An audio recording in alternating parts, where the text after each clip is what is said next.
네, 증시 워밍업으로 에너지를 충전해 드리도록 하겠습니다. IBK투자증권 강남센터 함정남 차장 함께할게요. 어서 오세요. 네, 안녕하세요. 네, 오늘도 시장의 체크 포인트들부터 짚어보도록 하겠습니다. 첫 번째 체크 포인트입니다. 휘청이는 아시아 증시. 차장님, 시장이 왜 이래요? 이번 주에 좀 반등하지 않을까 싶었는데 결국에 좀 하락해서 좀 실망스러웠는데요. 거의 방송 포비아가 생기는 요즘입니다. 무슨 말씀을 드리기가 어려울 정도로 아시아까지 다 빠졌어요. 그렇습니다. 네. 사실 이번 주에는 이제 금요일에 한미 정상회담이 있어서 네. 여러 가지 기대감들이 좀 복합적으로 작용할 수 있는 뭐 그런 시장이지 않았나라는 생각이 드는데 네. 뭐 중국 증시는 견조했습니다. 그래서 중국은 왜 이러지라는 느낌이 오히려 들고 대만의 급락이 심상치 네. 않다. 일본 역시 이제 우리 한국과 더불어서 빠지고 있는 모습이 근데 나타나고 항상 있다. 왜 대만의 영향을 이렇게 받는 것 같은 거예요? 일단은 지금 반도체라는 것이 상당히 이제 상징적으로 클 수밖에 없는데 네. 이제 앞으로 반도체 쇼티지에서 다 반도체를 시선이 집중이 되고 있는데 거기에 이제 대만 증시에서 상당 부분을 차지하는 TSMC가 그렇죠. 그것이 미끄러진다는 것에 대해서 저도 어저께 밤에는 진짜 잠이 안 올 정도로 많은 고민을 할 수밖에 없었습니다. 네. 자, 일단은 대만 증시가 빠졌던 이유를 기사를 찾아보면 코로나 확진자가 늘어나고 있다라는 부분이었고요. 그래서 네. 이제 다시 공장을 폐쇄해야 되냐, 지역 폐쇄를 해야 되는 것이 아니냐라는 것은 틀림없이 이제 증시의 악재가 될 수밖에 없겠죠. 네. 그리고 일본 증시가 빠지는 것을 굳이 이제 이유를 갖다 붙이는 거라고 저는 생각을 하는데 도쿄올림픽 취소 가능성도 있고 이제 네. 일본도 확진자가 여전히 유지되고 있는 부분들이 좀 코로나가 다시 변이되거나 확진자가 늘어나고 있다는 것이 증시의 악재다. 라는 기사들만 줄줄이 나오고 있거든요.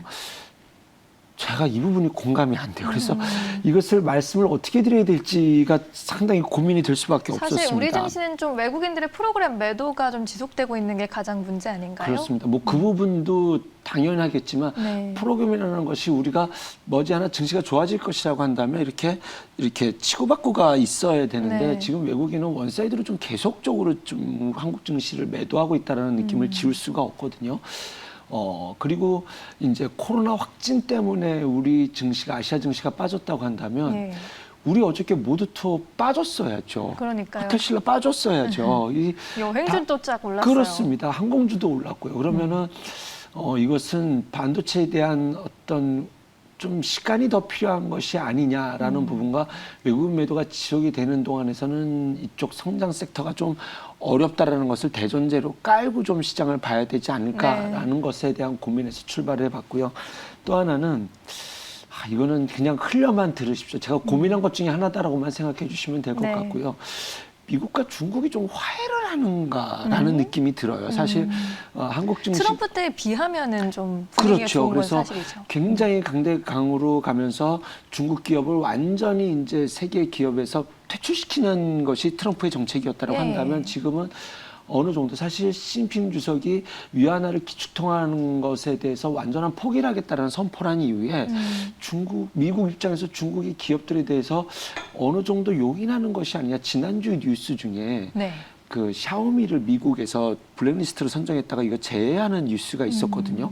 아이러니하게도 그다음부터 아시아 증시가 폭락이 좀 있었어요. 그래서 굳이 이거를 급하게 하면서 중국과 미국이 화해를 한다까지 해석을 할 필요는 없겠지만 사실 한국 증시가 가장 강했었던 이유 중에 하나는 중국 기업을 때리기에 나서면서 화웨이 퇴출 운동에 따라서 삼성전자가 좀 수혜를 반사이익이 있다. 우리나라 기업 많은 기업들이 반사이익이 있다라는 부분이었는데 만약에 이것 때문에 아직은 이것이 어떤 공식화된 어떤 트리거를 찾아갈 수는 없겠지만 시장에서는 미국과 중국이 좀 새로운 국면으로서 맞아 들어가는 것에 대해서 조금 거기에 좀 예민하게 반응하는 것이 아닌가. 제가 지난주에 사료주 좋다고 했는데 사료주가 옥수수 가격이라는 것이 이렇게 갑자기 급락이 나올 수 있냐라는 것도 좀 의문점이었고 그래서 이런 점들을 좀 체크를 해보면 그 부분들에 대한 가능성이 좀 있지 않을까라는 것은 제 내심 저 깊은 곳에서 좀 의구심이 있는 부분이다. 근데 사실 외견상으로는 코로나 확진이라는 것에 좀 초점을 맞춰두고 아직 수급은 성장주보다는 제가 이 시간에 늘 나올 때마다 말씀드렸던 뭐 시크리커라든가 조선주들로서 수급이 쏠리고 있다. 오늘도 거기에 연속성이 있지 않나 생각이 듭니다. 네, 알겠습니다. 이제 시장 하락 원인들을 좀 저희가 찾아봤고요. 두 번째 체크 포인트로 그럼 넘어가 볼게요. 국내 증시 수급별 전략입니다. 지금 뭐 수급적 요인이 시장을 가장 강하게 내리고 있지 않나 싶은데 그래도 수급이 쏠리고 있는 종목들이 있겠죠. 살펴보도록 하죠. 결론부터 먼저 말씀드리고 하면 제가 이 시간에 늘 말씀드렸던 것이 조선 철강 좋았었다라는 말씀이 주로 차지를 했었거든요. 그래서 어느 순간 이것이 조정을 준다면 IT가 반등을 준다면 조금 IT에서 덜어서 이 조정을 줬던 시크릿컬을 다시 담으시는 전략을 좀 가져가 보실 만하다라고 말씀을 드렸는데 그렇게 전략을 짤 만큼 이렇게 변경을 할 만큼 IT가 올라오지 못했고 또 이제 적극적으로 옮겨갈 만큼 이쪽이 좀 조정을 주지는 못했거든요. 그래서 실제로 그 전략을 짜기 구사하기가 상당히 쉽지 않으셨을 것이라는 생각이 듭니다. 먼저 코스피부터 수급을 짚어보도록 하겠습니다. 외국인부터 볼까요? 뭐 아모레퍼시픽, 그다음에 하나금융지주, 하이브, KT, 신세계, 인터내셔널이라는 종목이 있었고요. 좀 소형주단에는 휠라홀딩스, BGF 리테일이라는 종목이 있었습니다. 뭐 다 내수주, 소비주와 관련된 종목이지 않나라는 생각이 들고요. 기관이 매수하는 종목에서는 삼성물산, S-오일, 한국조선양, 강원랜드, 만도라는 종목이 있었습니다. 어저께는 이제 유가가 좀 강한 모습이 있었거든요. 그래서 뭐 나스닥 지수는 빠졌지만 유가가 견조한 흐름을 보였기 때문에 뭐 이 중에서 S-오일이라든가 한국조선양은 여전히 좀 긍정적으로 볼 수 있지 않을까. 오늘 시장에서 좀 기대해 볼 바가 있다. 라고 생각이 들고요. 함께 사고 있는 종목에서는 SK이노베이션, 대한항공, 호텔신라, 현대미포조선, OCI. SK이노베이션은 이제 특히 이제 이번 주에 바이든 대통령이 포드사 방문하면서 이제 우리가 SK이노베이션은 포드에다 납품하고 있지 않습니까?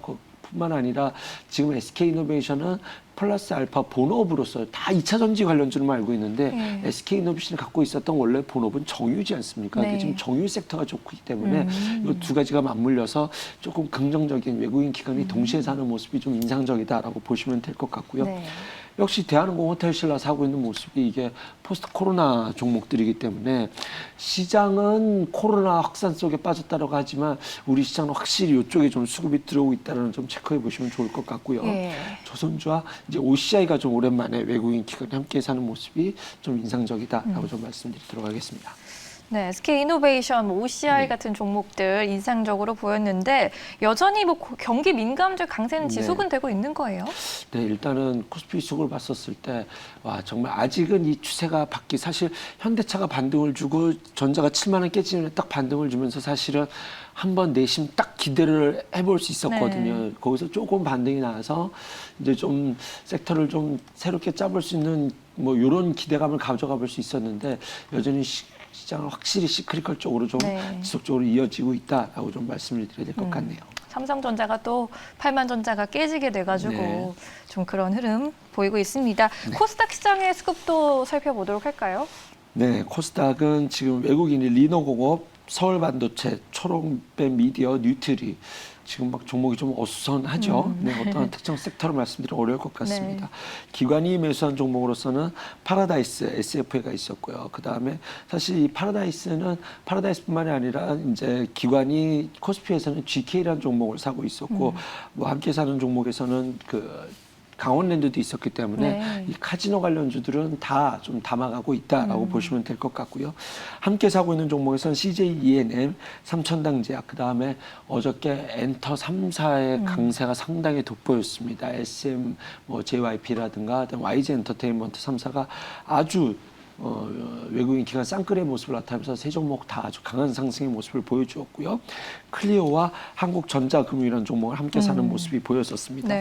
코스닥을 요약을 하자면 화장품, 엔터, 여행, 뭐 건기식 종목들 이렇게 좀 요약해 볼 수 있는데 다 중국 관련, 소비주예요? 중국 소비주입니다. 다 중국을 향해서 가고 있었기 때문에 지금 외국인의 수급에 대해서 피해갈 수 있고 거기에 중국 시장이 오랫동안 못 가는데 중국이 지금 이틀 동안 강한 양봉의 캔들을 만들어내는 것이 상당히 인상적이거든요. 그러면 지금 외국인 수급 때문에 여기저기서 막 복잡하게 생각하느니 일단은 가는 말에 타자라는 수급이 우리나라 코스닥 시장에서 외국인 기관의 수급으로서 확실히 좀 모습을 두각을 나타내고 있다. 좀 코스닥 시장에서 이렇게 좀 말씀을 드릴 수 있을 것 같습니다. 네, 여전히 뭐 종목별 장세인 것 같고요. 종목별로도 좀 부침이 심했는데 잘 가는 종목들은 또 이렇게 잘 가고 있습니다. 이제 세 번째 체크 포인트로 넘어가 볼게요. 국내 증시 섹터별 전략도 세워봐야겠죠.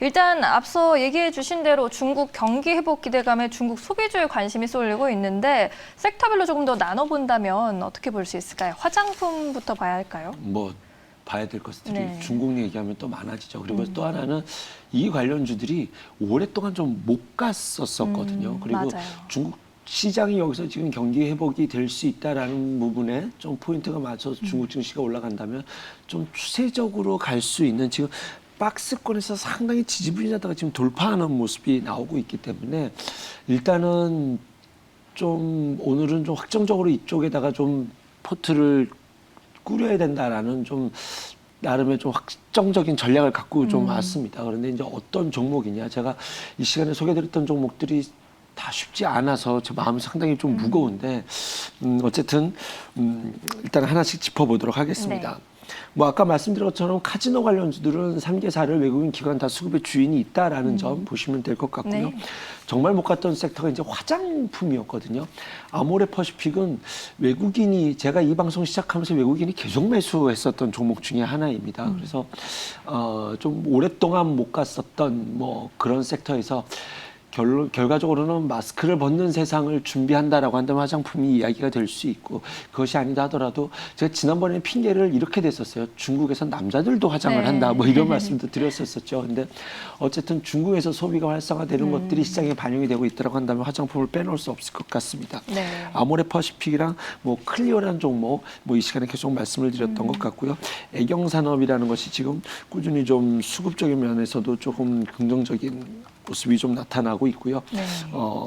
그다음에 연우라는 종목이 있습니다. 연우는 화장품이 들어갈 때 그 화장품 케이스를 만드는 회사거든요. 그래서 패키지 같은 네, 거요? 그래서 어디서 누가 뭘 하든 반도체 후공정이 뭐 좋은 것처럼 어디서 누가 뭐라도 화장품이 많이 팔리기만 한다면 화장품 매출이 좋기만 한다면 이 회사는 꾸준히 좀 좋게 볼 수 있는 기업이지 않나라는 생각이 듭니다. 제가 시크릿컬 업종을 소개해드렸을 때 이런 자리 상단에서 박스권을 만들고 거기서 이제 돌파를 준비하는 종목에 대해서 좀 관심을 가져보자라는 말씀을 드렸는데 지금 이 종목이 외국인과 기관이 좀 함께 담아가고 있는 모습이 연출이 되고 있기 때문에 뭐 여기서 좀 이렇게 31,000원과 3만 원 사이로 오가는 이런 주가 자리에서는 충분히 좀 담아보는 전략을 세워볼 수 있지 않을까 가져봅니다. 그리고 뭐 하나만 더 보여드리자면 네오팜이라는 종목도 네오팜. 좀 여러 가지라는 섹터에 분류될 수 있는데 뭐 화장품으로 묶여갈 수 있는 종목 중에서 어저께 좀 탄력적인 주가 흐름이 나왔다는 점도 참고해 보시면 좋을 것 같고요.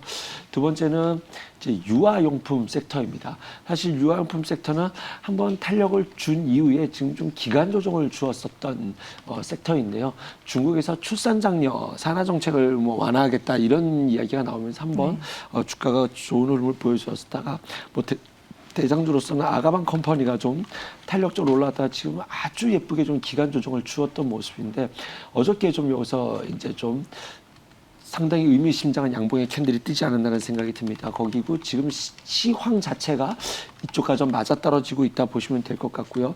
제가 또 관심으로 보고 있는 종목은 제로투세븐입니다. 네. 제로투세븐도 역시 뭐 같은 유아용품 관련주다라고 보시면 될 것 같고요. 토박스 코리아까지 좀 뭐 수급도 좋고 지금 주가 흐름도 좀 충분히 좀 매력적인 자리다. 토박스 네. 코리아 역시 외국인과 기관이 함께 동시에 외국인은 지금 꾸준히 담아가고 있는 종목이거든요. 제가 좀 앞서가는 건 아닌지는 모르겠습니다만 우리나라도 내년에 대선이 있는데 네.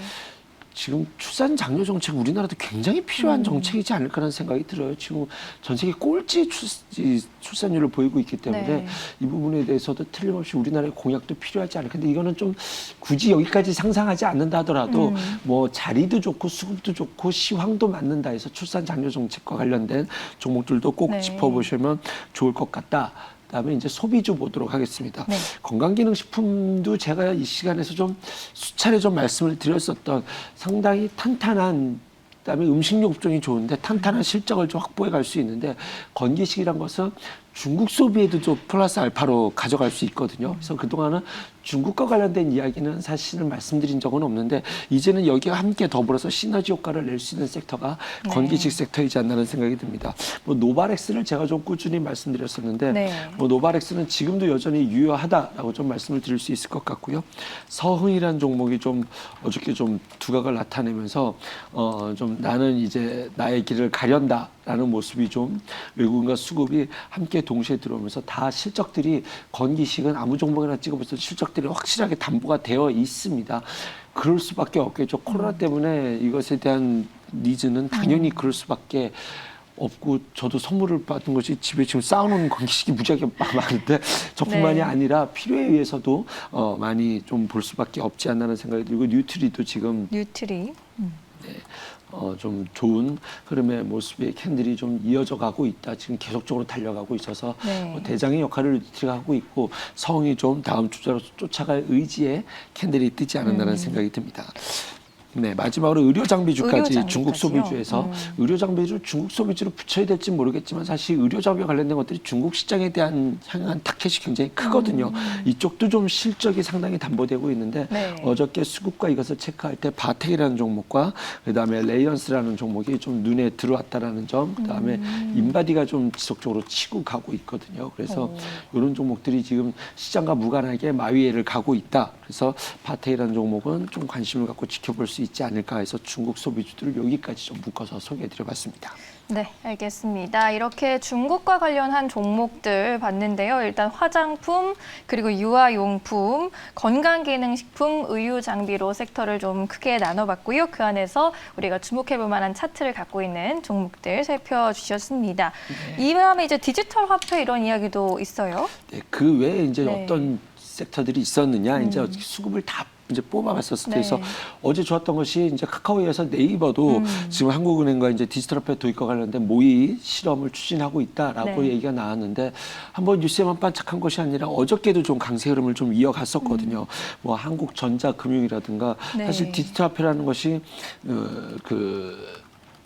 얘기가 근데 암호화- 나왔다가 또 들어갔다가 계속 이랬잖아요. 뭐 그랬었는데 뭐 지금 시장에서는 뭐 한국은행과 함께 한다라는 것이 가장 큰 이슈로 좀 부각이 되는 것 같아요. 네. 그래서 뭐 이것이 암호화폐라는 별개의 이슈로 블록체인 이슈로 좀 가고 있는 부분이기 때문에 네. 이 부분에 대해서 좀 단발성 이슈로 끝날 줄 알았는데 그렇지 않고 지금 한국전자금융이라는 종목은 외국인과 기관이 함께 좀 수급이 들어오는 모습도 눈에 띄었기 때문에 KCT라든가 푸른 기술도 좀 더불어서 이쪽의 테마로 좀 볼 수 있지 않을까 하는 생각이 들고요.